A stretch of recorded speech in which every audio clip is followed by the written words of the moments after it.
Welcome back to my channel. Today I'm gonna do a day in my life. Let's see what happens.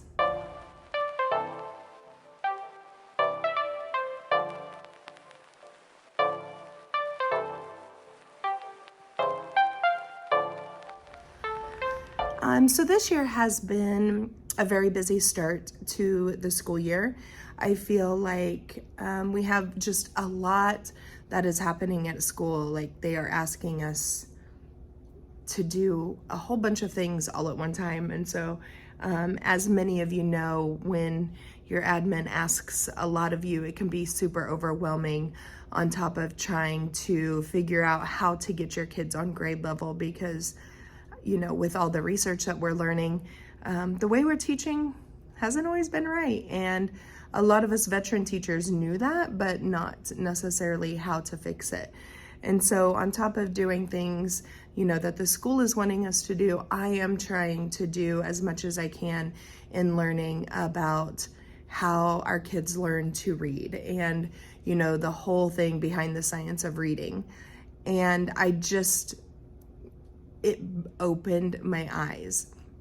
So I had already been kind of researching it in a way and didn't even know it because I was so frustrated with the way my kids' effort seemed to be on their work, the way that they wrote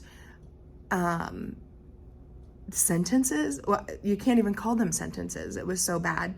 And just all those things where I'm like, how did they get here by the time that they're in 5th grade? And how can I fix that?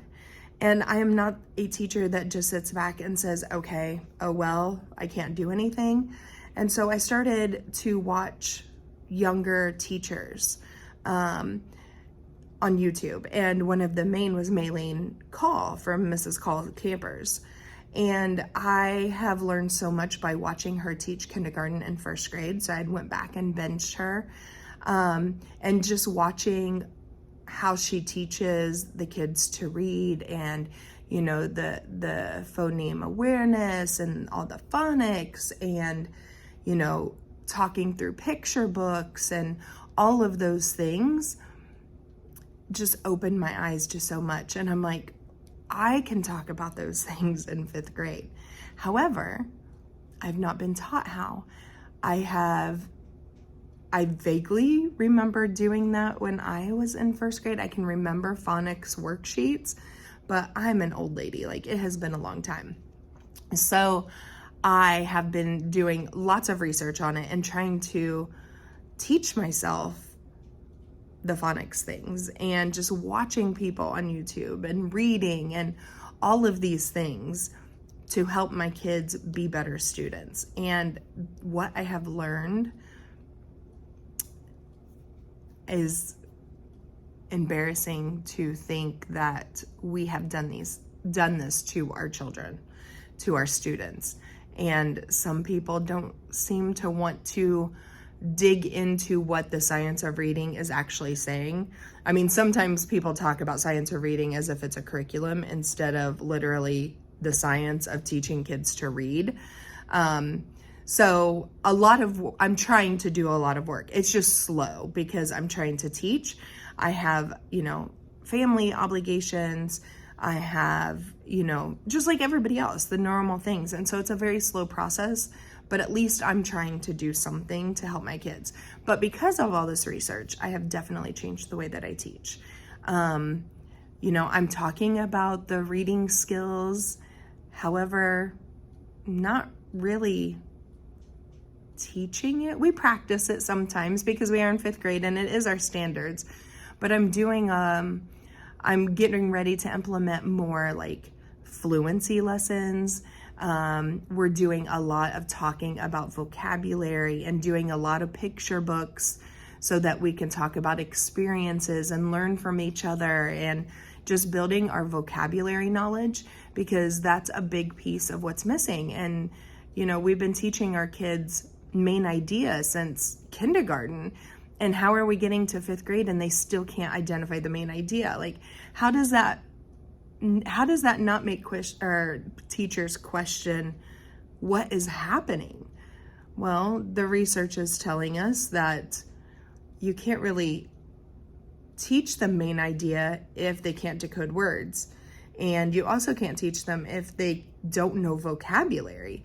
So when they're reading something, if they have no idea what it is they're reading about, like how are they going to understand that in order to find the main idea?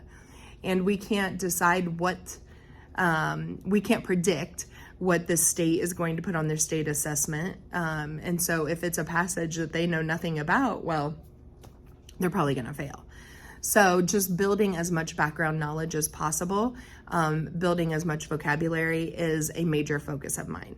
Now, that doesn't mean I don't talk about the skills. Today we're talking about the skills, and we're even going old school and doing some cutting and gluing and stuff like that. Like 5th graders love to do that. It's okay to take a minute and just break apart different things. So we're talking about theme today, so you'll see that. But just kind of where my thoughts are for this year. And so it's hard to get some videos in because in all the free time, you know, I'm trying to get things done. So when I go home, I can focus on learning the different things about phonics and the phoneme awareness and vocabulary and all of that good stuff. So I hope you join me today to see what it is that we're gonna do. So I'll be quiet now and I'll let you see some of our day. Strenuous. Definition. Great effort. Loading laws of strenuous work. Synonym, energetic. Antonym, weak. Okay, very good. So 2 new words. When you are doing some writing and stuff, I'm going to print out all of our vocabulary that we have learned, and I'll put it up and start trying to use that in your writing. If I see things in your writing, because soon, like today, we're starting some sentences and stuff. So if I start to see those in the writing that you're turning in, then I'll give you extra points, because what's the point of learning new words? To use them, right? Sentence is complete. When 5 simple rules it meets. It has a subject, and a verb. It makes sense with every word. Add a capital letter, and an end mark. Now we're Go. It's a noun we know. A noun is a person, a noun is a place, and a noun is a person. Place, which you heard, there are 2 kinds of verbs. The action verb and the linking verb. The action verb shows a state of action like stand, sit, and smile. The action verb is also a state of being like am, is, are, was, and were. Looks, becomes, grows, and feels. Some of us that get confused on whether action verb comes first or linking verb, remember action starts with an A, and that's first in the alphabet.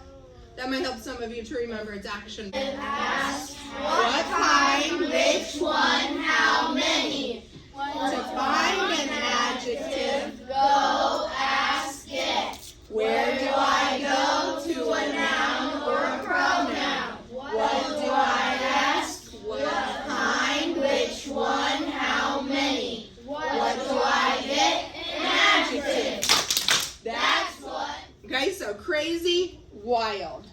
Crazy, wild, tank, jump. Now this sounds like we're talking about a tank. So, yeah.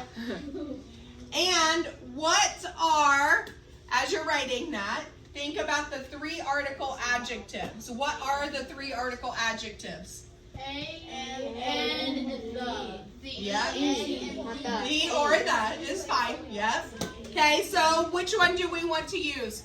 The crazy wild tank jumped playfully outside. A crazy wild tank jumped playfully outside. Okay. A. Crazy wild tank jump playfully outside. Is it the best sentence when you read it? A crazy wild tank jumped playfully outside. It works, but does it sound a little bit off? Yeah. So it is time to do the improving part. We need to make it the best. So we're just focusing on one sentence, but you have to be doing this all the time with every sentence you write so that you turn in something that you're proud of, right? So it has all the parts, and it does make sense, but it just sounds a little bit off. So now we are going to improve what we've already written. 2 synonym changes, 1 antonym, and 1 word change. So if it doesn't fit under an antonym or a synonym, it would be a word change, like if you want to change it completely. Are you with me? All right, so that's what we are going to do. 2 synonyms, 1 antonym, and 1 word change. You have to change at least 4 things, but you can change more. Well, what are 2 synonym changes you would make? 1 antonym and 1 complete word. Because the crazy wild dog plays but then Hyper.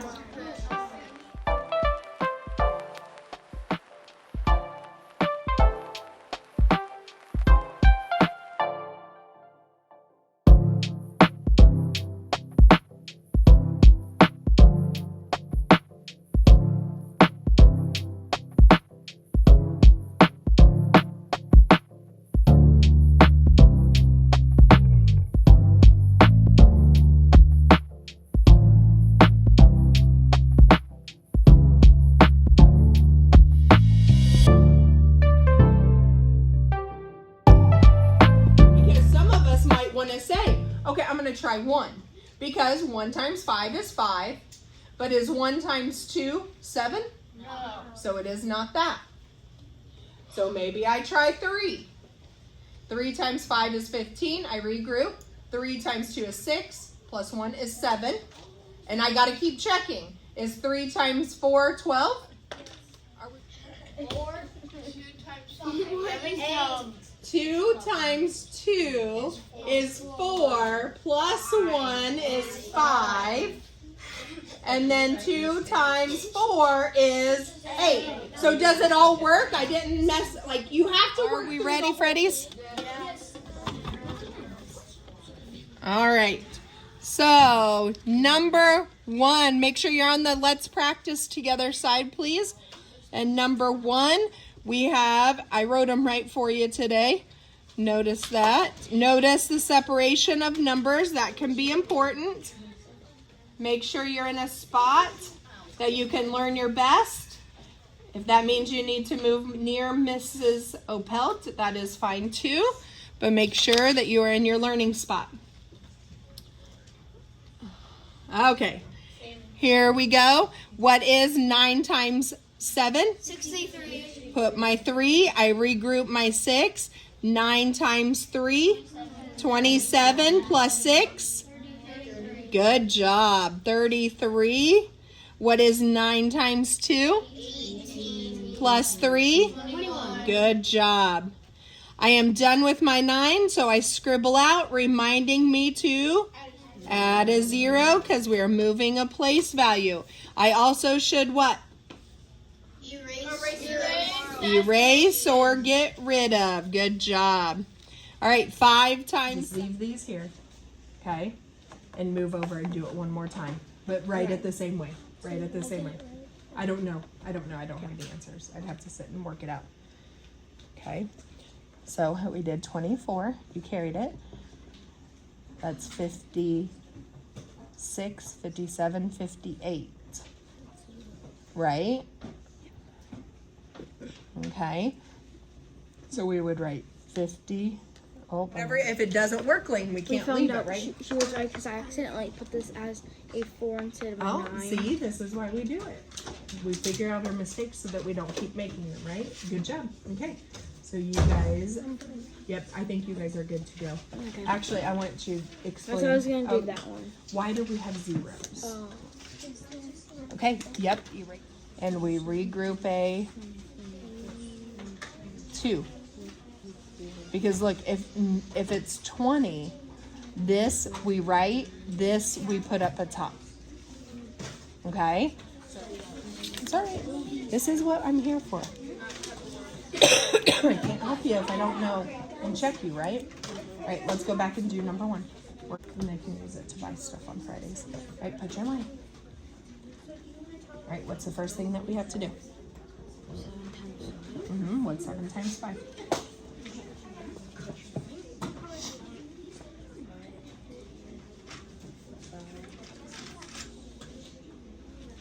Yeah, use it. That's what it's there for. I want you to get the process done. We can work on math facts later. 35. So what do? You tell me. Yeah. Correct. And then 7 times 2 is 14. Plus 3. You can't forget that 3. 17. Yeah. Yeah, you're right. Put your 5. Regroup your 1. Just as long as you know where it is. I just can't forget it. There we go. Okay. 6 times 5 is 30. Plus 1. 31. Now, what do we do next? Adam. 35,100. So remember how we went back to number 4 and used these numbers to estimate? That's what you're doing. I think I remember what I missed. So they have 14. You carried your 1. That's 21. You would have carried a 1 right there. So that So you would have didn't been add. 8. So make sure you're making the right choices, please. Absolutely. So it'd be that. Yep. 780. Yep. Now you're ready to add. Now look over here. What'd you look? You have that. So let's see what you get when you add now. Make sure you're adding right. Yep. Addie, come see me, please. We'll talk about this one in just a second. Try this one. Or is that the one you just did? Nope, you finished this one. Try that one. Earlier I was struggling on this one. She says that she is gonna. Come here. I gotta read it too. It's been a while. A little girl wanders. What's it mean to wander? Wanders around. I don't know. What number are we doing? Number 4. No. And you know why I know? Because I put 1 0 here. Did you mark out 2 numbers now? You're fine. Hey, the more we point it out, you're going to start. Look, did I have to tell you about this one this time? It will come. I promise you. So, what do we have to do? And then you had a 6, an 8, and an 8. Nope, this should not be. This is the wrong number. All the others are the same. Okay, thank you.